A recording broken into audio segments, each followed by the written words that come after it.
documents and papers that are very attempting at defining what are the green jobs. I agree with what Mr. Strass said, and probably we can distance ourselves from the energy sector.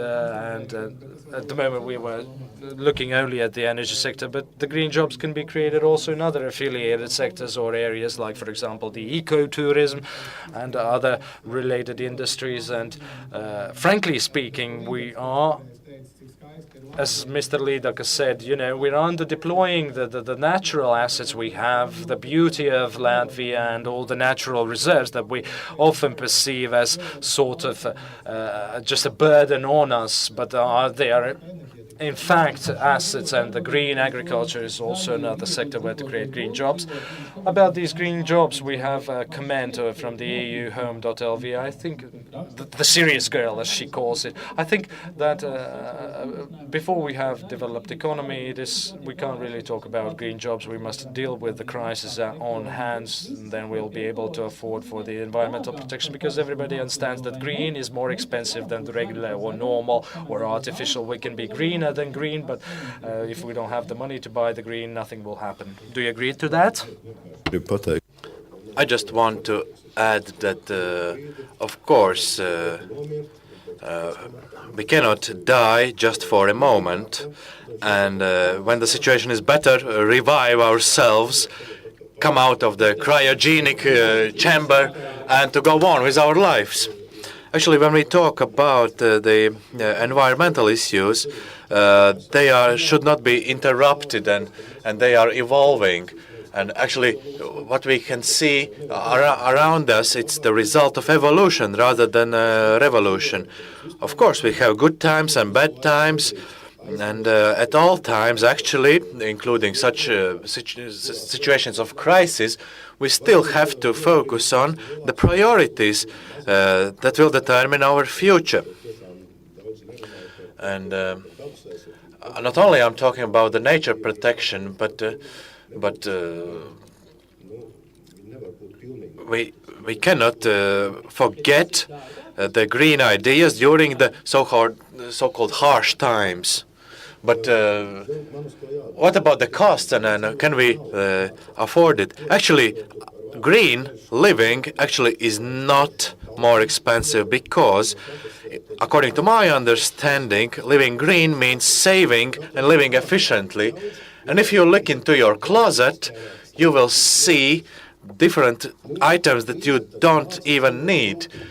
The crisis has taught us to save and not to buy trivial, unnecessary things. And of course, the same goes with the waste bins. If you look at the waste bins, we also can see how wasteful we are, actually. Mr. Strast, would you like to define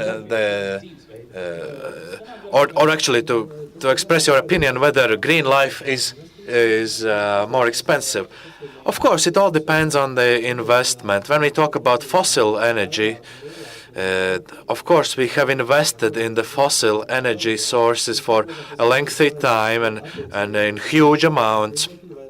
And if we have sufficient capital and human resources, then of course this factor of cost may change dramatically. Mr. Zelinskis, yes, simply to add, of course, we are talking about scale economy. If we create a narrow niche product, of course, it's always more expensive.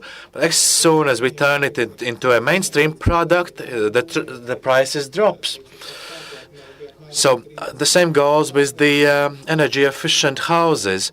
Initially, they were by 30% more expensive than regular houses. Now, this difference is only 15%. Actually, today, a couple of experts said that sometimes, in certain instances, they are only just a small bit more expensive than regular houses. Oh, yes, I'm simply trying to be very cautious about these numbers. And if we look at the even most pessimistic calculations, we can see what are the savings in each year. And On the other hand, I also mentioned the organic agriculture, and in this case, of course, the prices will remain at quite high level. Nevertheless, this is one of the areas we can develop and focus on exporting organic food. And by this we gain higher profits. And therefore our people should be free to choose whether to pay more and consume organic food or opt for something else. But it is clear that we should overcome this crisis, and probably the green economy is the main tool for us to do so. So now we are talking about the green exit out of the crisis. Do we have some comments or questions from the audience that you would like to pose? Not at the moment. Actually, we are approaching the end of our discussion, but what we discussed throughout the day was that in Estonia, where those who do not sort their waste should pay tenfold for the evacuation or collection of the waste, while those who sort their waste pay 10 times less. Should we apply some incentives like this in Latvia in order to motivate our people? Because otherwise we will have to pay from our budget the fines to the Brussels in 2014. So how do you plan to deal with this situation? How to force, if I may say so, people to sort the waste? Actually, in the draft law we are working on already provides for the local governments to actually implement or introduce the sorting of the waste, because so far the local governments have not been very keen on implementing such procedures. However, if the targets are set for each municipality, and they at local level should be able to choose on what is the methods. Actually, the law says, or will say in the nearest future, that local governments should be responsible for sorting and the separation of different types of waste. This means that the local governments will be required to engage in such activities, and the central government will be able to ask for appropriate results. Of course, we still have time until 2014, and our people generally are quite well aware of what is the separation of waste, and they are aware, and they simply so far they have been reluctant to be involved. So it is clear that we could separate up to 60% of our waste, but still we fail to reach such numbers. So, Mr. Zelinskis, what are your ideas? Actually, I share my opinion with Mr. Ieelpa, because I have also been involved in these processes along with Mr. Ieelpa, and